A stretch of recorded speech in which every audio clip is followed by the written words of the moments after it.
In the scorching Australian outback lies a forgotten launch pad, slowly being reclaimed by the desert. In the mountains of Argentina, rusted gantries stand as monuments to dreams that never reached orbit. And deep in the Libyan Sahara, satellite images reveal mysterious structures that once aimed for the stars. These are the space programs history forgot. The failed attempts of nations whose cosmic ambitions crashed and burned before the world even knew they existed. When we think of the space race, we picture American astronauts planting flags on the moon or Soviet cosmonauts floating in Mir. But what if I told you that over 30 nations have attempted to develop independent space programs, and most of them failed so spectacularly that their stories were buried, classified, or simply forgotten? Today, we're beginning a journey into the shadow history of space exploration. We'll uncover the untold stories of countries that bankrupted themselves chasing the stars, discover launch sites now used as sheep farms, and reveal classified documents that show just how close some nations came to joining the Space Club before everything went horribly wrong. In this first episode, we'll explore 4 forgotten space programs that you've probably never heard of. Programs that consumed billions of dollars, destroyed political careers, and in some cases, cost lives. So buckle up as we count down through history's most ambitious failures. Let's start with a country you'd never expect, Australia. Yes, the land down under once had serious space ambitions, and for a brief moment in the 1960s and 70s, they were closer to launching satellites than most European nations. The story begins in 1947 in the remote South Australian desert. The British needed somewhere to test their missiles, far from prying Soviet eyes. They chose Woomera, an Aboriginal word meaning spear thrower. How fitting for what would become one of the largest land-based space facilities in the world. By the 1960s, Woomera wasn't just testing missiles, it was launching rockets. The European Launcher Development Organization, or ELDO, chose Australia as their primary launch site. The plan was simple: combine British rockets, French satellites, German technology, Italian expertise, Belgian tracking stations, and Australian geography to create Europe's answer to NASA. Australia poured resources into the project. They built a town in the middle of nowhere, complete with schools, hospitals, and even a cinema. At its peak, over 7,000 people lived in this secret city dedicated to space exploration. The Australian government spent what would be $2 billion in today's money, believing they were buying a ticket to the space age. The crown jewel was the Blue Streak rocket, a British design that would lift Australian satellites into orbit. On June 5, 1964, the first Blue Streak roared into the outback sky. Success, or so it seemed. What the public didn't know was that the rocket's guidance system had failed completely. Instead of reaching orbit, it crashed into the desert 300 miles away. The official report called it partially successful, government speak for total failure. But Australia doubled down. They tried again, and again. Between 1964 and 1970, they launched 10 major rockets from Woomera. Not a single one achieved orbit. The closest they came was Europa F9 in 1970, which almost made it before the satellite failed to separate and burned up on re-entry. Recently declassified documents reveal the true extent of the disaster. One engineer wrote, "We are throwing good money after bad. The Europeans blame us, we blame them, and the rockets keep falling out of the sky." The financial toll was devastating. Australia had spent more on space than on education and healthcare, combined for 3 consecutive years. public support evaporated. In 1971, when Britain suddenly withdrew from ELDO to focus on their economic crisis, Australia's space program died overnight. But here's the part nobody talks about. Australia was actually incredibly close to success. Modern analysis of the Europa rockets shows that with just minor modifications, they would have worked. The technology was sound. It was politics and funding that doomed them. Today, Woomera is a ghost town. The launch pads are tourist attractions. Kangaroos hop through facilities that once aimed for the stars. But in a bitter irony, the same desert now hosts part of the American military's space surveillance network. Australia went from almost launching satellites to watching other nations' satellites pass overhead. But if Australia's failure was public and painful, our next story was shrouded in such secrecy that most Argentinians still don't know it happened.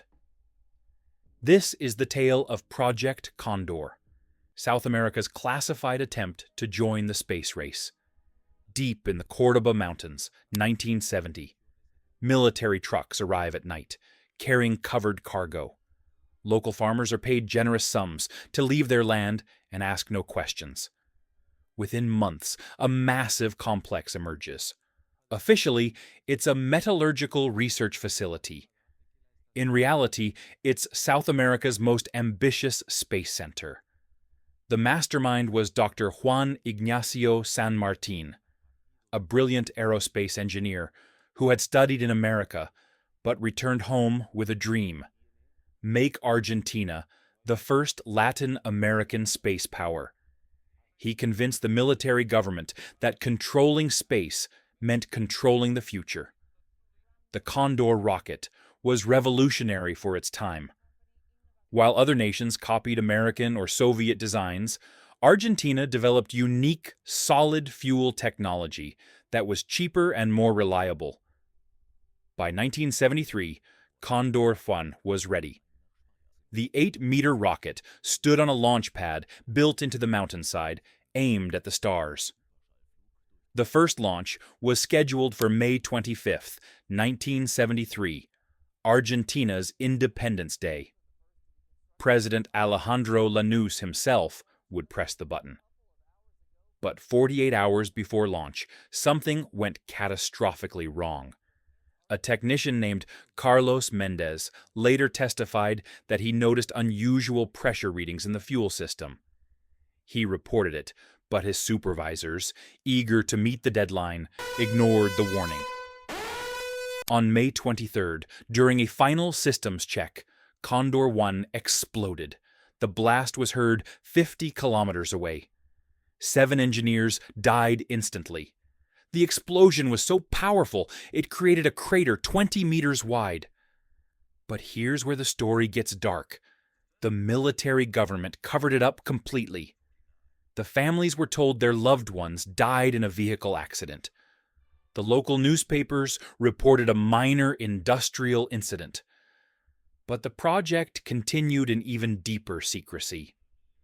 By 1979, Argentina had built Condor 2, learning from their fatal mistakes.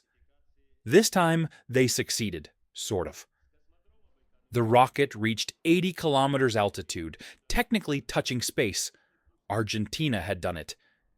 Except they couldn't tell anyone. You see, by 1979, Argentina was developing nuclear capabilities. The combination of rockets that could reach space and nuclear ambitions terrified their neighbors. Brazil threatened military action. The Americans pressured them to stop. Even the Soviets, usually happy to support anti-American space programs, wanted nothing to do with Condor. Then came the Falklands War in 1982. British intelligence discovered the Condor project and realized these weren't just space rockets. With minor modifications, they could hit London. Suddenly, Argentina's space program became a military target. After the war, with the military government in disgrace and the economy in ruins, Project Condor was abandoned. the United States, actually paid Argentina $100 million to destroy all Condor technology and promised never to develop space-capable rockets again. The facilities were demolished with such thoroughness that today you'd never know they existed. The mountain launch site is now a vineyard. The only evidence remaining is in satellite images from the 1970s and the testimonies of a few surviving engineers who've finally broken their silence. Dr. San Martin, now 89, recently said, "We were so close. Another 2 years, and Argentina would have had satellites before India, before China, before Israel. But space exploration and military ambitions cannot coexist. We learned that the hard way." If Argentina's space dreams were buried in secrecy, our next story was hidden in plain sight, in the middle of the Sahara Desert. This is the bizarre tale of how Libya, under Muammar Gaddafi, tried to build the Arab world's first space program using oil money, German scientists, and sheer audacity. The year is 1978. Oil prices are at historic highs, and Libya is swimming in petrodollars. Gaddafi, always one for grand gestures, declares that Libya will put an Arab astronaut in space by 1988. Not just any astronaut, he specifies it must be a Bedouin, to show that even desert nomads can reach the stars. He creates the Libyan Center for Space Research and pours unlimited funding into it. But Libya has a problem: no expertise. Their solution? Buy it. Gaddafi's agents spread across the world with briefcases full of cash. They recruited unemployed NASA engineers hit by budget cuts. They found former Soviet scientists willing to defect. Most remarkably, they convinced a team of German rocket scientists, veterans of the V2 program, to come out of retirement for one last project.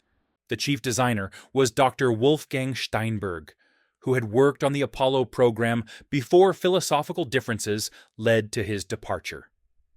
In recently declassified interviews, he revealed the surreal nature of the project. Gaddafi would personally inspect our work. He'd arrive in the middle of the night, wearing his military uniform, and demand to know why we weren't working faster. Once, he brought his favorite camel to the facility and insisted we name the rocket after it. By 1981, Libya had built a massive space complex called Al-Fateh, the Conqueror, in the desert near Sabha. The facilities were impressive: a launch pad capable of handling large rockets, a mission control center with equipment smuggled from France, and even a small astronaut training facility with a primitive centrifuge. The rocket, optimistically named Intisar, Victory, was a Frankenstein creation, part Soviet, part American, with German engineering holding it together. The first test launch was set for September 1st, 1984, the 15th anniversary of Gaddafi's revolution. But 3 weeks before launch, disaster struck from an unexpected source. The German engineers discovered that the extreme desert conditions had caused critical components to degrade. Sand had infiltrated sealed systems. The temperature swings, blazing hot days, freezing nights, had caused metal fatigue throughout the rocket. Dr. Steinberg recommended a 6-month delay for repairs. Gaddafi, furious at the suggestion of postponement, fired him on the spot and ordered the launch to proceed.